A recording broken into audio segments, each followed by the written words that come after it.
My name is Myra Thornton. I'm 31 years old, and I'm a software engineer from Columbus, Ohio. Last July, I came home from a 4-day work trip, rolled my suitcase up my own driveway, and found my clothes packed into cardboard boxes in the upstairs hallway. While a shiny new lock sat on my master bedroom door, and my older brother's television murmured behind it. My parents were downstairs at my kitchen table, drinking coffee I paid for, acting like nothing in the world had moved. Taking my bedroom was only their opening move. By the end of that summer, my family would demand half my house as their personal space, and what I did about it would put all 4 of their names on a court docket, in front of a judge, in a room where being family counts for exactly is not a lease. If you have ever been the one who gives until it hurts, the responsible one, the one who always pays, this story is going to feel familiar. Drop a comment below, tell me where you're listening from, and be sure to subscribe, because you will want to hear how this one ends. Let me back up, because you need to know what that house meant.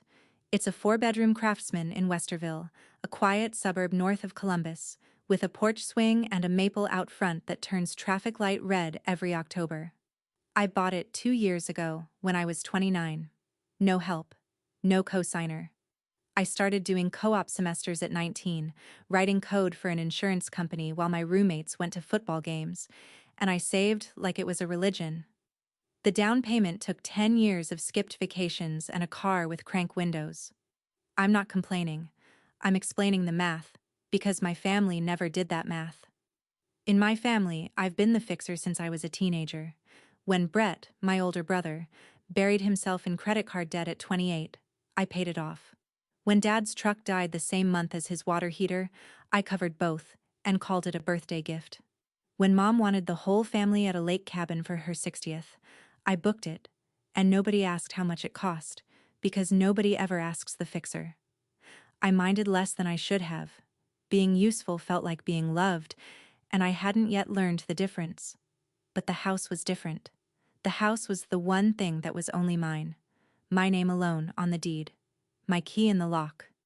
On Saturday mornings, I'd drink my coffee on that porch swing in total silence, and the silence belonged to me too. I got exactly 2 years of that.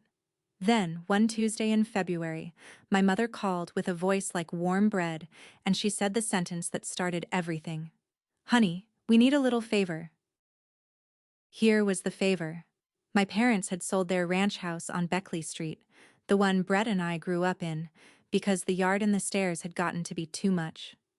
They'd put a deposit on a brand new condo in a 55-plus community out in Delaware County, and the builder promised an April closing. 6 weeks of a gap, give or take. On top of that, my dad, Dale, was scheduled for knee replacement surgery in the middle of March, and their rental options with a walker involved were slim. My mom, Carol, laid it out sweet and simple. "Just till the condo's ready, honey. You've got all that room. And look, I'm not a monster. He's my dad. Of course they could come." But I'd watched enough family arrangements curdle to know that temporary is the most dangerous word in the English language, so I did what I do at work when a project has fuzzy edges. I wrote it down. I sent my parents an email that night, friendly as a greeting card, with the terms in plain sight. They'd take the guest room and the hall bath. We'd split utilities down the middle, and I put a date on it. 8 weeks, a buffer past the builder's promise, with a line that said we'd revisit together if the condo slipped. I read it twice before I hit send, feeling equal parts smart and guilty, the way you do when you make family sign in at the door. My mother replied 4 minutes later. No sentence, no signature. Just a single red heart emoji. At the time, I took that as a yes. I know better now. A heart emoji is not a yes. It's a door you left unlocked. They moved in the middle of March, 2 days before Dad's surgery, and the first week was honestly fine. I drove Dad to the hospital, kept Mom calm in the waiting room, and set up the guest room with a shower chair and his pill organizer. This is what family does, and I was glad to do it. The rearranging started in week 2. I came home from the office and my kitchen had been reorganized. Pots where the bowls lived, my good knives hidden in a drawer, because that's how a kitchen should flow. My coffee maker got demoted to the pantry to make room for Mom's 12-cup percolator. Then Dad's recliner arrived from storage. A huge brown thing that landed in my living room like a meteor, aimed at a television that now never turned off. Fox in the morning, Westerns all afternoon. Volume set to hurricane. I'd come downstairs at 6 in the morning and the house already smelled like bacon and sounded like a rerun. Small things. Grain of sand things. I let them go, one by one, because Dad was healing well, and the finish line was April. Then April arrived, and the builder called, and the closing slipped to June. Supply issues, they said. Everybody's got supply issues. Mom relayed the news with a strange little brightness, patting my arm. Looks like you're stuck with us a bit longer, sweetheart. That night, I updated the date in my calendar and told myself 8 weeks was always the realistic number anyway. Then, on a Sunday, I was hauling laundry past the guest room and heard Mom on the phone with my Aunt Debbie, her voice easy and proud. "Oh, we're all settled in," she said. "You should see what we've done with our house." Our house. I stood in the hallway holding a basket of towels and I let even that go. Almost. In May, I lost my office. It happened politely, the way everything in my family happens right up until it doesn't.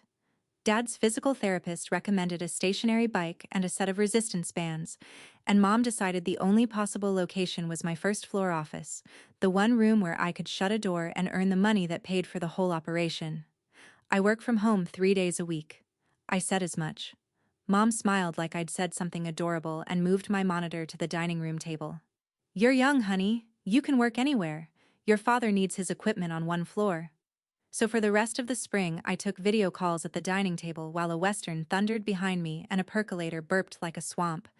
I'd mute myself to say things like, "Mom, I'm presenting," and she'd stage whisper, "Don't mind me," while unloading the dishwasher one clanging pan at a time. I want to be fair. Dad did his exercises. He got stronger, he graduated from the walker, and by early June he was driving again and taking the stairs like a man 10 years younger. Which meant, if anyone had asked, that the medical reason for any of this was over. Nobody asked.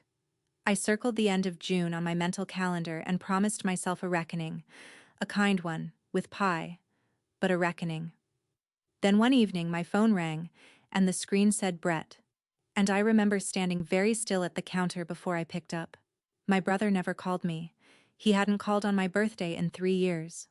Brett only ever called when something was broken.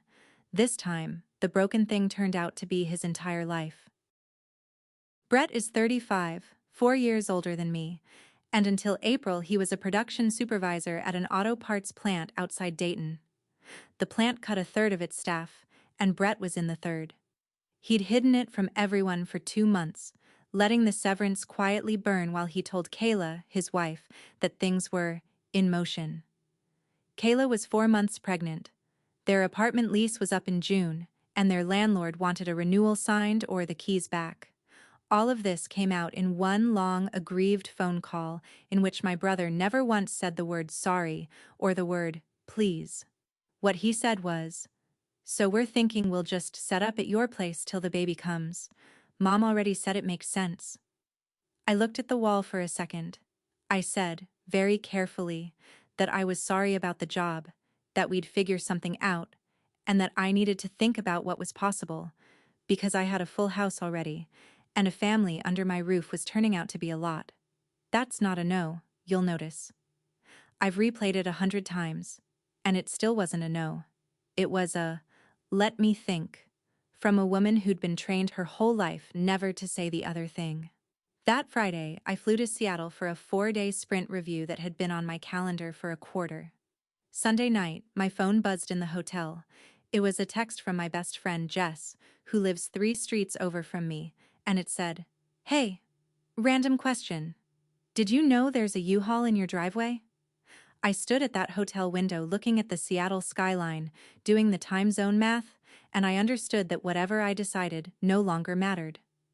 My mother had already opened my front door. I got home Monday night to a house that had been colonized. Brett's truck sat in my spot on the driveway.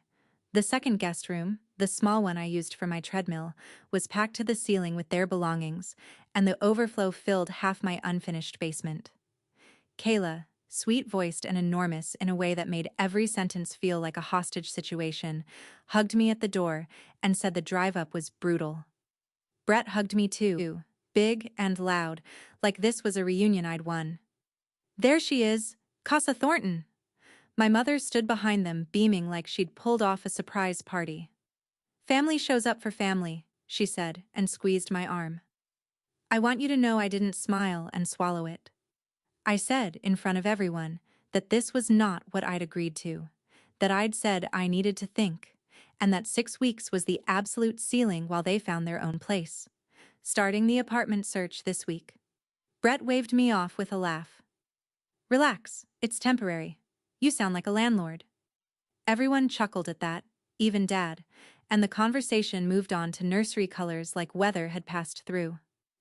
Later that night, I carried a box up from the entryway because it was blocking the door, and I noticed the label, written in Brett's blocky Sharpie capitals. It didn't say kitchen stuff or bedroom stuff, the way normal moving boxes do. It said, Master Closet. I stood there holding it, listening to my brother laugh at something on the TV in my living room, and a cold little fact walked into my head and sat down. He hadn't packed that box for a visit. He'd packed it for a house he already considered his. Let me tell you what temporary costs. My mortgage runs $2,380 a month with taxes and insurance, and that was mine. Fine, I signed for it. But by July, the utility bill for a house with 5 adults' worth of laundry, showers, and a TV that never slept came to $610, nearly double my normal summer bill. The groceries I bought on Sunday were gone by Thursday. Nobody chipped in unless I asked. And when I asked, Mom acted like I'd passed a collection plate at a funeral. The utilities split from my email, never mentioned again, and every time I raised it, some emergency bloomed. Brett's job search, as far as I could tell, consisted of a gaming headset and the phrase, I'm doing consulting, delivered from my couch at 2 in the afternoon. He stayed up until 2 or 3 every night in the living room, which shares a wall with the small bedroom, so I fell asleep to gunfire from a video game and woke up to my mother's percolator. Kayla, meanwhile, had begun nesting. In my office, she taped paint swatches to the wall next to Dad's exercise bike, little squares of sage and butter yellow, and talked about when this is the nursery, in the same tone you'd use for a settled fact. I started staying late at the office on my in-person days, and on the bad days I'd sit in my car in my own driveway, eating a drive-through salad in the dark, because it was the only room I had left. 20 minutes of quiet, then in through my own front door like a guest. I kept telling myself it was 6 weeks. I had no idea that upstairs they were already measuring my bedroom. In late June, I called a house meeting. I'd typed up a 1-page plan, 5 copies, like a project kickoff. Chores on a rotation, a utilities split, itemized, and 2 dates in bold. A check-in for Brett and Kayla's apartment search, and a move-out target of mid-August, 6 weeks out, generous by any measure. I set the pages on the kitchen table in front of my whole family, and I watched my brother read the first line and start to grin. She made us a PowerPoint, he said to Kayla, and my mother laughed before she caught herself. Then Mom did the thing she does, where she puts her hand flat on the paper like she's soothing a spooked animal, and she said, Sweetheart, we don't do contracts in this family. We take care of each other. Dad studied his placemat like it held instructions.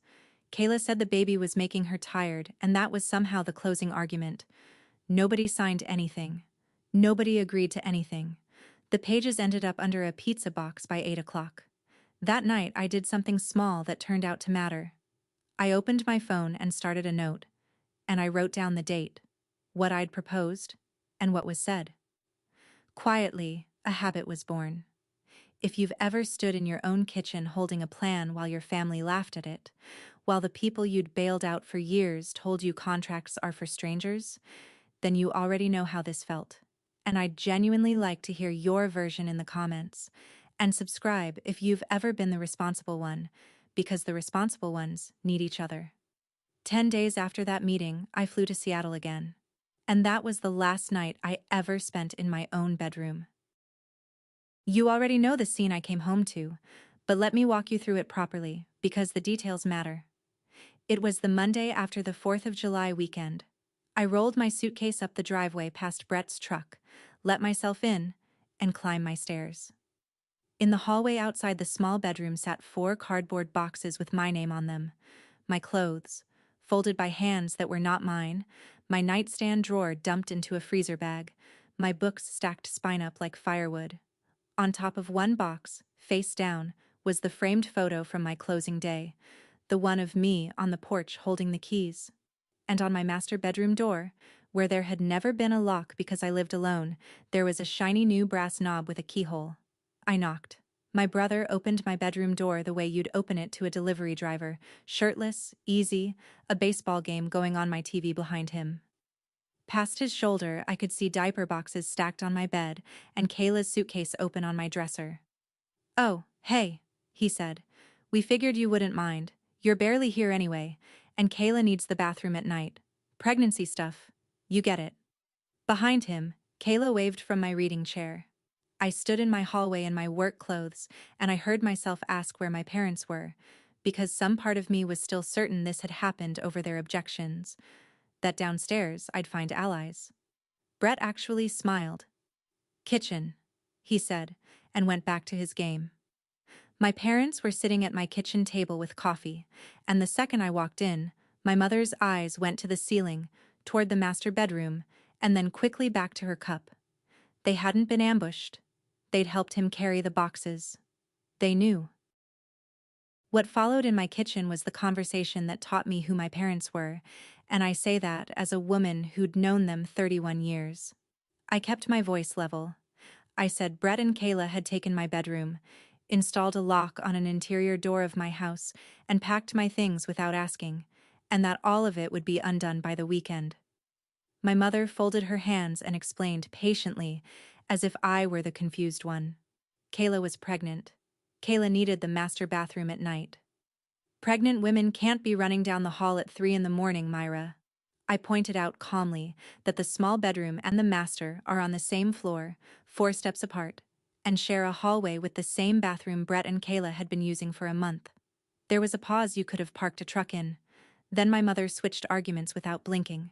"The way you switch lanes. He's going to be a father, Myra. Do you understand that? A father needs to feel like a man in his own space. His own space. In my house."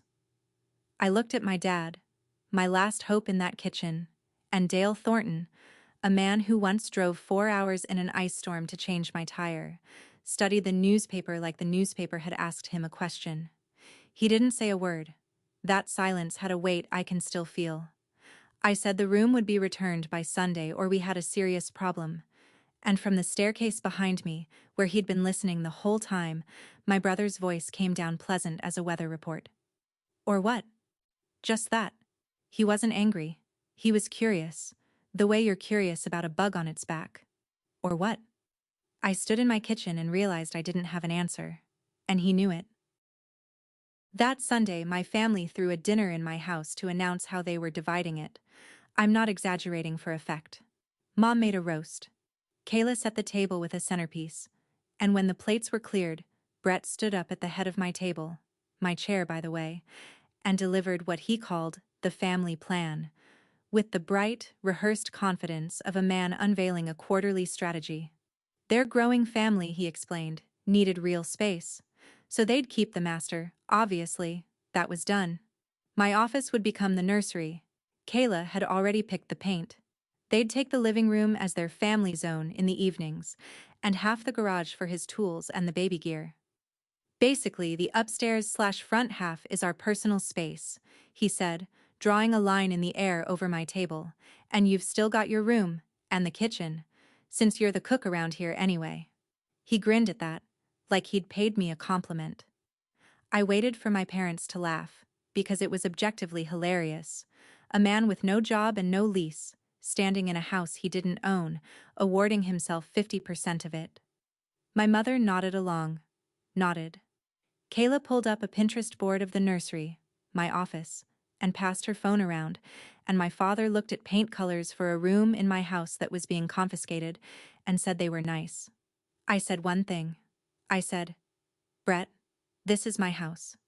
And my brother looked at me with genuine, unbothered warmth and said the sentence I will hear for the rest of my life. "Come on, Myra. It's not stealing if it's family." Nobody flinched. Forks kept moving. I excused myself, went up to the small bedroom, and sat on the edge of the bed with my laptop. That night, I stopped arguing with my family. I started reading Ohio law instead. Here's what I learned first.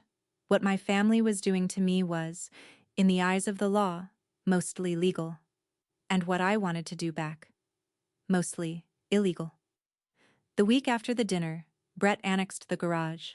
I came home to find my mower, my Christmas bins, and my kayak sitting on the lawn like evicted tenants, replaced by his workbench and 40 boxes. That was the day I called the police non-emergency line, because surely, I thought, somebody official could explain to my brother whose name was on this deed.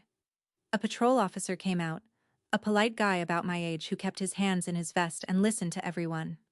Then he took me aside on my own porch and gave it to me straight. My parents and my brother had been living there for months. They got mail there. That made them residents of the home, regardless of whose name was on anything. If I changed the locks or set their things on the curb, I'd be the one breaking the law. Ohio calls that an illegal lockout, and residents can actually take the homeowner to court over it. "The way this works," he said, almost apologetic, "is you'd have to evict them. Formally, like any landlord." Evict. The word dropped into my quiet street like a stone through a window. I remember laughing, one short, unfunny laugh, and asking if he was serious. Evict my own parents. He shrugged in a way that told me he'd seen this exact movie before, in nicer driveways than mine. "Civil matter, ma'am. I'm sorry. So understand the position I was in, because I need you to see it clearly. The law protecting my house was the same law protecting the people taking it, and every fast, satisfying option you're yelling at your screen right now would have handed my brother a lawsuit with my name on it." The next morning before work, I did something that felt small and turned out to be the hinge of my whole life.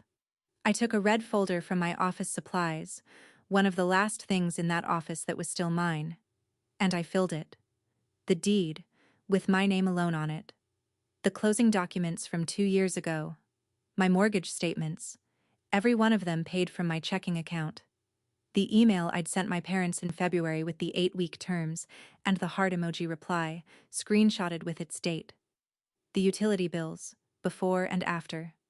Photos of the new brass lock on my bedroom door, of the boxes with my name, of my kayak on the lawn. The note on my phone from the house meeting, printed.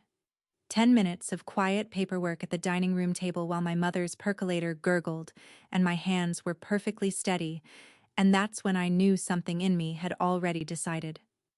Then I did the part I still think about. I didn't file that folder in the house. There was no longer one drawer, one closet, one room in my own home that I trusted to stay mine. So I walked out to my car in my work clothes, opened the trunk, and laid the red folder flat in the wheel well under the cargo mat. My documents were now safer in a parking lot than in my house. On my lunch break, I sat in that same car and made 2 calls. The first was to Jess, because when you're about to do something enormous, you tell your best friend. The second was to a law office downtown, landlord-tenant practice, a name with sharp reviews. Rachel Voss. The folder weighed maybe 2 pounds. Carrying it across that parking garage to her office 2 days later, it was the heaviest thing I have ever lifted. Rachel Voss had gray-streaked hair, a handshake like a stapler, and an office overlooking the courthouse she clearly lived in. She went through my red folder page by page, no expression, and then she gave me the bad news first, because that's what the good ones do. There would be nothing fast about this. My family were what Ohio calls tenants at will. People living in a home with the owner's permission, paying nothing, holding no lease. Getting them out lawfully was a staircase with no elevator. Step 1, written notice terminating their permission to live there, 30 days. Step 2, if they stayed, a 3-day statutory notice, the one every Ohio eviction stands on, with its exact language printed word for word. Step 3. If they still stayed, filing a forcible entry and detainer case, a real eviction lawsuit, at the municipal courthouse, then a hearing in front of a magistrate a few weeks out, then, if I won, a writ, a red tag on my own front door, and county bailiffs. 8 to 12 weeks, start to finish, if nothing went sideways. Her retainer was $2,500. Then she gave me the good news, tapping the deed. Sole title. No lease, no rent ever paid, no money ever changing hands, notices I could prove. Legally, this is the cleanest case I'll see this month, she said. Emotionally, it's the worst kind I do. She capped her pen and looked at me the way I imagine surgeons look at people before they mark the skin. Ms. Thornton, almost nobody serves their own mother. Whatever the outcome, the family you had before the papers, that version ends. Are you sure? I looked out her window at the courthouse for a long moment. I told her I needed one more week. Not because I doubted the law. I wanted to give my family one last chance to be my family. A week later, on a Thursday, I came home and asked everyone to sit down, and I put an offer on the table that I still believe was more generous than anything they'd earned. Mom and Dad could stay until their condo was ready, genuinely, warmly, no deadline, if they backed me on one thing. Brett and Kayla needed their own place before the baby came. And to make that real, I would hand my brother $2,000 toward a deposit on an apartment. Plus I'd cover their movers. A gift, not a loan. All I wanted was my bedroom back, my office back, and a date. I watched my brother listen to all of it with his arms crossed and a small, patient smile, like a man waiting for a child to finish a knock-knock joke. Then he made his counteroffer. He'd been thinking, he said, and the smart play, for the family, long-term, was for me to sell him half the house, at its 2019 value, before the market ran up, because you'd basically be gouging your own brother otherwise. He'd pay me back monthly, no interest, once he landed something. Or, simpler, he said. And here he actually reached over and patted the back of my hand. I could just add him to the deed. For the baby's stability. It's one signature, Myra. I sat there doing silent math on the years I had bled into that down payment while my brother priced my house like a yard sale lamp. I said no. Just that word. Whole. Nothing softening it. Maybe for the first time in my adult life. And into the silence that followed, my mother set down her coffee cup and said quietly, without looking up, "Don't make us choose, Myra. You won't like it." That night, I sat in my car in the driveway and signed Rachel's retainer agreement against the dashboard. My hands didn't shake at all. That's the part that scared me. Before I tell you about the notices, you need to see what my family did with the days in between, because they didn't wait quietly. The Thornton family group chat, 22 people, 3 generations, lit up like a scanner during a storm. Somehow the story going around was not, Brett moved into Myra's bedroom and demanded half her house. The story was, Myra is threatening to put a pregnant woman on the street. Aunt Linda called to remind me that I had so much, and that some people would be grateful for family filling a big empty house like mine. Mom's church added our family to the prayer list for healing, and 2 ladies I hadn't seen since high school messaged me praying hands emojis. Kayla started posting TikToks, soft piano, her hand on her belly, captions like, "Some people value square footage over blood," and my cousins ate it up 100 likes at a time. And through all of it, my mother moved through my house serene as a lighthouse, repeating my brother's line to anyone who'd listen, like it was something she'd cross-stitched. "Your brother's right, honey. It's not stealing if it's family." The one person who saw it straight was my Aunt Debbie, my mom's younger sister, who called me one night and said, "For what it's worth, they pulled this exact thing on your Aunt Ruthie back in the 90s. A house has a way of making Thorntons forget whose name is on it."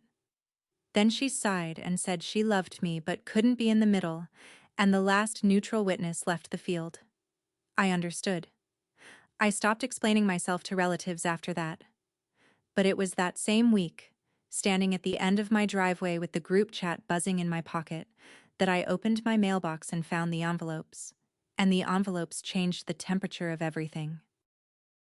My mailbox was full of other people's lives: Brett's name, Kayla's name, a car insurance renewal, a credit union statement, Kayla's prenatal clinic, appointment reminders, and on top, the one that stopped my breath in my throat, an official confirmation from the Postal Service that mail forwarding for Brett and Kayla Thornton had been activated to my address. I stood at the curb and read the effective date twice, because I couldn't believe it the first time. The forwarding had been set up in the last week of May. They moved into my house in June. My brother had rerouted his entire paper life to my address before his boxes ever crossed my doorstep, before I'd even given him an answer. And one envelope deeper, a letter from the state unemployment office, his name over my address in the little plastic window, like it had always been his. I walked inside with the stack and set it on the kitchen counter in front of him, and I asked him, quietly, what the date on that forwarding order meant. And my brother, I want you to hear this the way I heard it, over a sink, in a tone you'd use to explain parking rules, said, "It means I know my rights, little sister. Look it up. Residency. You can't just throw family out." He tapped the counter twice with 2 fingers and walked back to his game. There it was. No fog, no drift, no poor Brett lost his job accident. He had researched occupancy law before he ever loaded the U-Haul. The takeover of my house wasn't a family falling on hard times. It was a plan, and I was the last one to be told. If your stomach just dropped along with mine, do me one favor. Subscribe right now, because what I did over the next 60 days is the part of this story my family still won't say out loud at reunions. He was right about one thing, though. I couldn't just throw them out.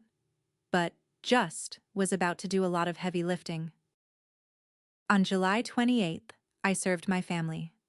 Rachel prepared 4 written notices, one each for Dale Thornton, Carol Thornton, Brett Thornton, and Kayla Thornton, terminating their permission to occupy the property in 30 days. Copies went by certified mail that morning, and Rachel was clear that the mail alone would do the job legally. But I decided my parents would not learn about this from a mail carrier. They would hear it from me, at the table where they'd knotted away my bedroom. Jess came over that evening, an emergency room nurse misses exactly nothing, and stood by the counter as my witness while I cooked dinner for 6 like it was any Thursday. When the plates were cleared, I set an envelope in front of each of them and said the only sentence I'd rehearsed: "I love you, and in 30 days, this stops being your address." Then I stood there and watched the people I'd spent my life bankrolling open their mail. My mother read 2 lines, understood, and came up out of her chair with a sound I'd never heard from her, half sob, half fury, saying I was doing this to my own mother, that this family was cursed the day I bought this house. Kayla cried into her water glass. My brother didn't even read his all the way. He held my eyes, smiled, and tore the notice in half like a losing ticket. And I heard Rachel's flat voice in my head, from the day she predicted exactly that. Torn paper is still served paper. And my father. My dad read every word of his, front and back, slow. Then he folded it into quarters, tucked it into his shirt pocket behind his reading glasses, and quietly started clearing the dishes. My mother screamed. My brother laughed. My father put his eviction notice away like a receipt. I couldn't tell yet which one of them was going to break my heart. I want to tell you about the one moment in this whole war when I nearly surrendered, because leaving it out would make me a liar. It was maybe 10 days after the notices.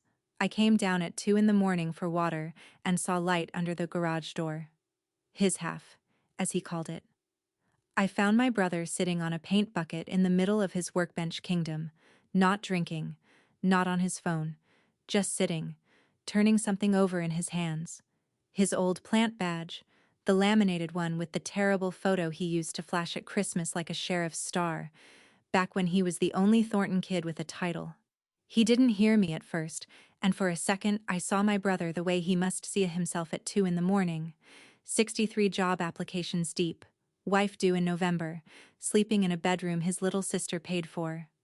When he noticed me, he didn't put the badge away. He just said, to the floor, 15 years I gave that place. You know I ran a whole shift? Guys twice my age called me boss. And then, quieter, the truest thing my brother has ever said to me. You weren't even trying to beat me, Myra. That's the part I can't live with. You weren't even trying. Standing in that doorway in my bathrobe, I felt the ground tilt. I thought about tearing up the notices, all four, about how easy it would be to go back to being the fixer, loved and useful and slowly erased. Pity is quicksand. I was in it to my knees. Then morning came, and Brett walked past me at the coffee maker, tapped the top of my head like you'd tap a kid's, and said, "Sleep okay in your little room?" The window closed, but my parents had one more card to play, and I'll be honest with you, it nearly worked. The second week of August, my father had chest pains at dinner. Real ones, gray face, hand on his sternum, the fork down, and everything in the room suddenly very sharp. We called 911, and I followed the ambulance to St. Anne's with my mother rigid in my passenger seat, and for 90 minutes in that waiting room I was nobody's plaintiff.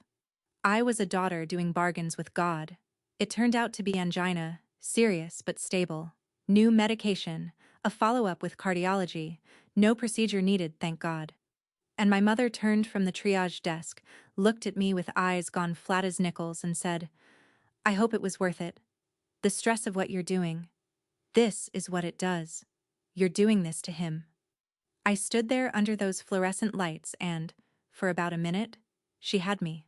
I could feel the old machinery grinding. Apologize, fix it, pay whatever it costs. Then a voice called my mother's name from across the waiting room. Mr. Hendricks, my parents' old next-door neighbor from Beckley Street, there with his grandson's broken wrist, came over, all warmth, hugged my mom, and said the sentence that ended my old life. "Carol, congratulations on the condo, by the way. Saw the crew finishing your unit back in early July. My brother-in-law did your flooring. You all settled in yet?" Early July. I watched my mother's face do something I'd never seen it do. She glanced at me fast before she answered him. And that glance told me everything. The condo hadn't slipped to fall. It had been ready for over a month. They could have closed, packed, and left before I ever printed a notice, and they'd sat at my table letting the delay story stand, because my mother wanted the whole family under one roof when her grandson arrived. "Don't make us choose," she'd told me. They'd chosen before I ever asked. The 30 days ran out at the end of August. Nobody packed a box. The deadline passed the way a dare passes. That Saturday, Brett threw a barbecue. In my backyard. A dozen of his buddies around my patio table. Burgers on my grill he'd claimed in the great garage annexation. Country music off a speaker. My brother holding court in a lawn chair like a man showing off his acreage. He caught my eye through the kitchen window and raised his soda can an inch. A little toast. Translation: "Your move, little sister." He'd made his read of me, and to be fair, it was based on 31 years of good data. Myra folds, Myra pays. Myra will not follow through on anything that makes mom cry. On Tuesday, September 2nd, the morning after Labor Day, I made my move. Rachel had the 3-day notices ready. The statutory ones. The exact words Ohio law requires before an eviction case can be filed, printed in bold across the top. You are being asked to leave the premises. If you do not leave, an eviction action may be initiated against you. I handed one to each of them, and I taped a copy to the front door, weatherproof sleeve and all, where the whole cul-de-sac could see it, because at some point shame stops being a thing you're scared of and starts being a tool you're done paying for. My mother took hers into the guest room and shut the door. Kayla filmed hers for a TikTok, and Brett read his on the porch, snorted, and delivered his final scouting report. "You won't do it. Court? You?" He shook his head, almost fond. "You've never once followed through on anything that made Mom cry. You're the good one, remember?" He handed the notice back to me like a flyer for gutter cleaning. He was betting everything on the old Myra. What he didn't know was that the old Myra died in a hospital waiting room, somewhere between a stranger's congratulations and my mother's flat, dry eyes. On Friday, September 5th, I took a long lunch, drove downtown, and parked in the garage across from the Franklin County Municipal Court. Out of my trunk came the red folder, A little sun faded now on one edge, and 20 minutes later I was standing at the clerk's counter filing a forcible entry and detainer action, a real eviction case, with my lawyer's paperwork, and a filing fee of about $135. The clerk, a woman with rhinestone readers, checked the caption, stamped it, and slid my copy back without a flicker. Thornton versus Thornton. She sees 100 of these a week, but I stood there a second longer than I needed to, looking at that caption, the saddest law firm never founded. The hearing was set for Tuesday, September 23rd, in front of a magistrate, 18 days out. When the process server delivered the court summons to my house, my family finally believed me, and their responses told you everything about each of them. My mother went quiet and called Pastor Mike. Kayla's TikToks turned into a series, and Brett went on offense, announcing at top volume, to Mom, to the group chat, to his buddies on my patio, his legal theory. He'd tell the judge I had promised him half the house, that he had sweat equity, because he'd primed one wall of my office for the nursery, that a sister who made what I made had obligations, and any judge with a heart would see it. Rachel listened to me relay all this and was quiet for a second, and I could hear her not smiling.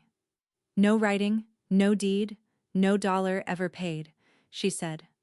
Ohio requires real estate promises in writing, and the court does not enforce Pinterest boards. Let him give that speech. 18 days until the hearing, my family used every single one of them. They came at me in waves, and I want you to see all three, because together they nearly worked. Wave 1. The ambush. I came home on a Saturday 2 weeks before the hearing to find 30 people in my living room, streamers on my mantle, a diaper cake on my coffee table, and a sheet cake from the warehouse club with blue frosting letters reading "Welcome to the Thornton House." Kayla's baby shower. In my house. Planned by my mother. Hosted in rooms I was suing to get back, and nobody had told me, because, as Mom explained while refilling the punch, we didn't think you'd want to be involved, considering. I said congratulations to a room full of women who'd read a group chat about me, and I ate a piece of that cake standing in my own kitchen like a caterer, and you know what? It was a good cake. Wave 2. The delegation. 2 days later, my Uncle Gary arrived with Pastor Mike from Mom's church, and they sat me down at my own table for what they called a healing conversation, which turned out to be a proposal. I dropped the case. Brett and Kayla stay 1 year rent-free to get on their feet, and the family moves forward in grace. A year. Rent-free. In writing this time, they'd learned that much from me. Wave 3 was Kayla herself, in the hallway that night, hands on her belly, voice trembling. You'd really put a newborn on the street? And that one landed. I'll be honest. That night, I sat on the small bed with my thumb over Rachel's number, one tap from folding, and I called Jess instead. She listened, and then she asked the only question that mattered. Walk me through the deal, Myra. What do you get? I started to answer and stopped. You get to keep paying, she said. That's the deal. That's the whole deal. The hearing was Tuesday. On Monday night, my mother knocked on my door with her final offer. She knocked, which should have told me something. Nobody in that house had knocked in months. She sat on the edge of the small bed where I'd been sleeping since July, smoothed the quilt she'd made me in college, and for the first time all summer she spoke to me in her real voice, the one from before, the one that used to read to me. Drop it, honey. Tomorrow morning, call the lawyer, drop it, and everything goes back to normal. We'll forget this whole thing ever happened. You're my daughter. I don't want to lose you over a house. And here is where I have to be honest with you about the price of things, because normal was not a small offer. Normal meant Sunday dinners and my mother's voice in the kitchen. Normal meant being at the hospital in November when my nephew took his first breath, instead of hearing about it from a group chat I'd been removed from. Normal was the thing I had been buying, installment by installment since I was 19 years old, and my mother was offering it to me one last time at the usual price. Everything I had. That's the choice nobody tells you about in stories like this. It isn't good versus evil. It's the family you wish you had versus the person you actually are, and you only get to keep one. I took her hand, and I said it as gently as the truth allowed. Mom, Normal was me paying for a seat at a table you all owned. I'm done renting. I'd rather be your daughter than your tenant, but I won't be your bank." She pulled her hand back, and the real voice went away, and the lighthouse came back. "Then you'll sit in that courtroom alone," she said from the doorway. She was almost right. My mother didn't come to the courthouse. My brother did. He brought a speech. If you've never seen an eviction docket, put away your courtroom drama expectations. It's a plain room with wooden benches and a ceiling fan that ticks, 30 strangers holding paperwork, and a magistrate. Ours was a silver-haired woman with the energy of a school principal in week 30 of the school year, moving through cases like a checkout line. When they called Thornton versus Thornton, we took our 2 tables. Rachel and me on one side, red folder open. Brett on the other in the good blazer Mom bought him. Kayla beside him, due in 9 weeks and dressed like a church witness. The magistrate asked her questions in a voice that had asked them 10,000 times. "Whose name is on the deed?" "Mine, alone." Certified copy handed up. "Is there a lease?" "No."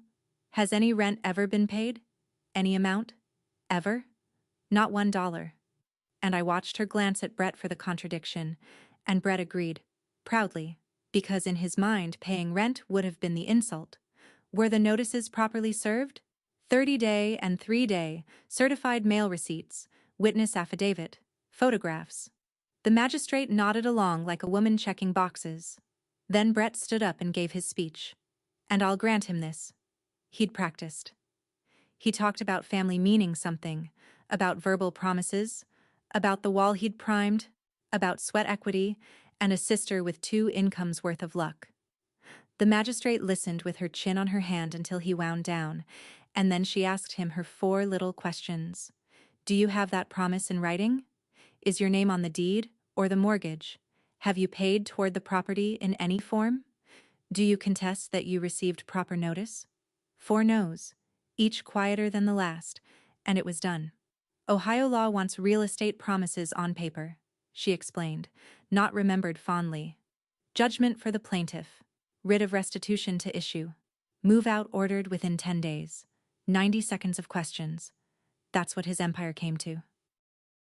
In the hallway afterward, Brett detonated.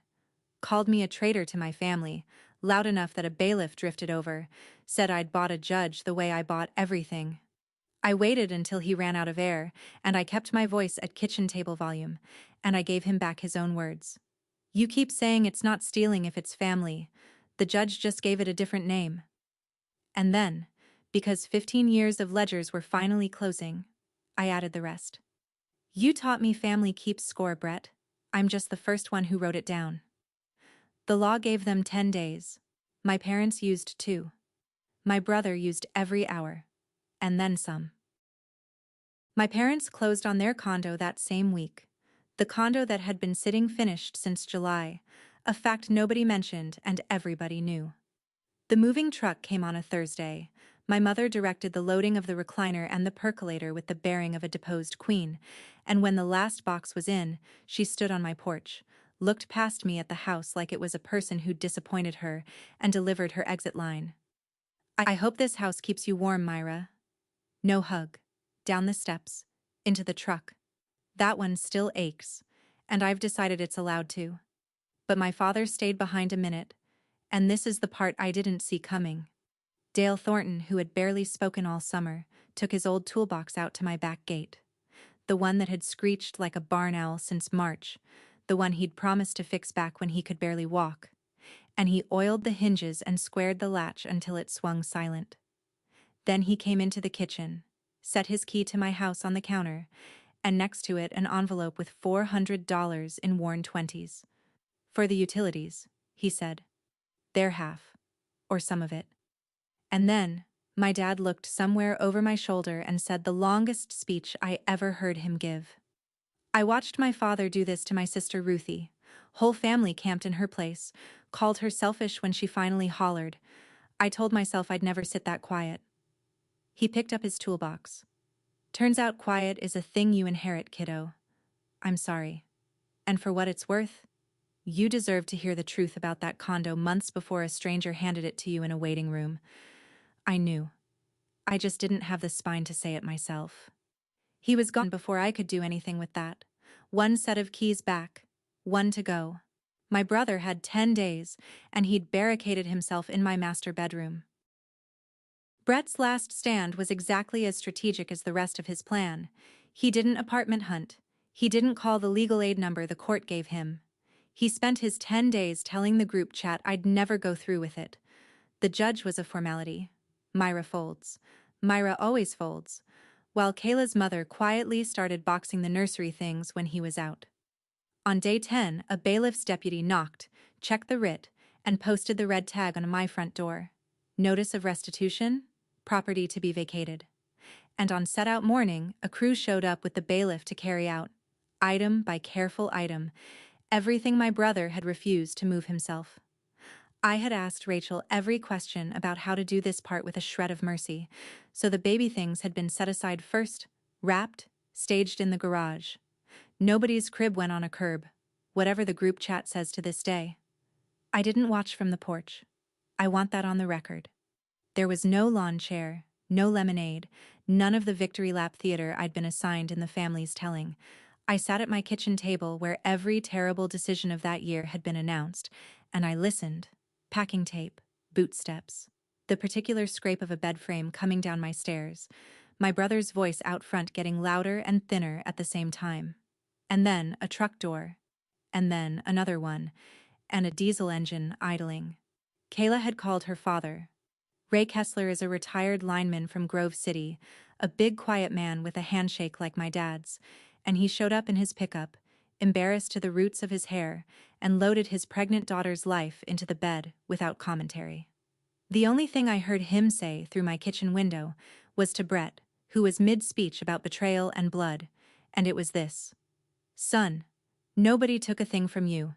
Get in the truck. They pulled out at 4 in the afternoon. That night, for the first time in 7 months, I heard my own refrigerator hum. People pay therapists good money for less than that sound. The locksmith came Saturday morning, legally now, gloriously, boringly legally, and rekeyed every door in the house while I drank coffee on my porch swing like a woman relearning an old language. Then I walked through my own home like a stranger touring it. Nail holes in the master bedroom wall where Brett had mounted his TV, the ghost line of tape on the living room floor where his family zone had been announced. One wall of my office primed gray, the only work my brother's sweat equity ever completed. I stood in the middle of the master bedroom, in the quiet, and did the accounting I'd been avoiding all year. Not the $2,500 for Rachel, or the $135 for the filing or the utilities, or the 2 decades of bailouts before that. The real ledger. I had spent 15 years paying dues to a club that told me the dues were love. Every rescue, every swallowed no, every check I wrote to buy one more month of belonging. That was rent, and I'd paid it faithfully. And the moment I stopped paying, they moved a better tenant into my room and called me selfish for noticing. You taught me family keeps score, I'd told my brother. Here's what I understood. Standing in that empty room, they'd always kept score. The only thing I changed was refusing to lose on purpose. I opened the windows. September air went through that house like a rinse. I slept that night in my own bed, in my own room, behind a door with no lock on it, because it didn't need one anymore. And I slept like the mortgage was paid. Here's the honest aftermath, without a bow on it. My nephew was born the day after Thanksgiving. 8 pounds, healthy, with the Thornton cowlick, according to the photo Jess's cousin showed her. I heard nothing directly. I'd been out of the group chat since September. I mailed a gift anyway, a college savings bond and a note to my brother with no lawyers in it, just, "Congratulations, the door is not locked. Love, Myra." No reply came, and I let that be his answer for now. The utility bill dropped back to $310, which felt like a rebate on my sanity. My office became my office again, except for one thing I kept on purpose. Brett's primed gray wall, unpainted. The one wall my brother ever finished, and some mornings I look at it and it does the work of a whole therapy session. Aunt Debbie calls on Sundays now. The rest of the family cooled to somewhere between polite and Arctic. And the story at reunions is apparently that I put family on the street over a bedroom. And I've stopped renting space in that conversation too. And me? I ate Sunday dinner alone at my own table in December, and it tasted fine. That's not sad. That's the part nobody warns you is coming. The quiet stops feeling like punishment and starts feeling like pay. 2 weeks before Christmas, somebody knocked on my front door, and I mean, knocked, and waited. My parents stood on the porch with cold red ears, and my father was holding his toolbox. "The window in the small bedroom sticks," he said, by way of hello. "Been meaning to get to it since spring." My mother stood a step behind him, chin up, holding a store-bought pie like a treaty she wasn't sure would be accepted. I want to be clear about what this was, and wasn't. It wasn't an apology. Carol Thornton doesn't make those. There was no big speech, no tears, no music swelling. It was two people who had run out of versions of the story where they were the victims, standing on a porch, asking to come in. I let them in. Dad fixed the window. Mom set the table without rearranging a single cabinet, which for her is a papal concession. We ate, and it was careful and small and occasionally almost warm, and at 7 o'clock they put on their coats. Because dinner had a start time and an end time now, like all civilized treaties. At the door, my mother stopped and looked around the hallway, at the house that had cost us all so much, and said quietly, "It's a good house, Myra." From her, that's the whole sonnet. I said, "I know, Mom." And I locked the door behind them, and the lock was just a lock. There's a drawer in my kitchen where the new spare key sits, shiny, uncut by anyone's expectations, waiting for the day somebody in my family earns it back. And it might wait years, and I've made my peace with that. Because here's what this whole terrible, necessary year taught me. A family that only loves you when you're paying isn't loving you, it's billing you. And the kindest thing you will ever do, for them and for yourself, is close the account and see who still shows up at your door. That's my story. 1 red folder, 2 rounds of notices, 4 names on a court docket, and 1 spare key, still waiting in a drawer. If someone's temporary stay is slowly erasing you from your own home, take this as your sign. Put it in writing today.